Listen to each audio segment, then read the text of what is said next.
અંકલેશ્વરના માંડવા ગામ નજીક આવેલ આલ્કેમ કંપનીના આલ્કેમ ફાઉન્ડેશન અને જ્યુબિલન્ટ ભારતીય ફાઉન્ડેશનના CSR ફંડમાંથી આલ્કેમ આરોગ્ય પ્રોજેક્ટનું ઉદ્ઘાટન અંકલેશ્વરના પ્રાંત અધિકારી ભવદીપસિંહ જાડેજાના વરદ હસ્તે કરવામાં આવ્યું હતું અને આરોગ્ય વાનનું પ્રસ્થાન કરવામાં આવ્યું હતું.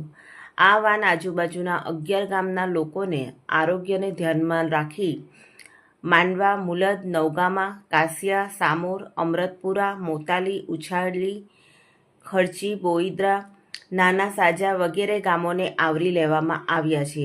આ કાર્યક્રમમાં તાલુકા પંચાયતના સભ્ય તૃપ્તિબેન જાની, માંડવા ગામના સરપંચ નવીનભાઈ પટેલ, અરવિંદ વસાવા, જસવંત વસાવા, મંગાભાઈ વસાવા સહિત કંપનીનો સ્ટાફ ઉપસ્થિત રહ્યો હતો.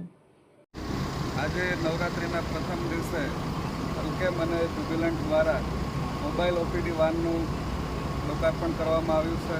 આ પ્રસંગે આજુબાજુના ગામના સરપંચશ્રીઓ તથા જ્યુબિલન્ટ તથા આલ્કેમ કંપનીના તમામ પદાધિકારીઓ હાજર રહ્યા છે.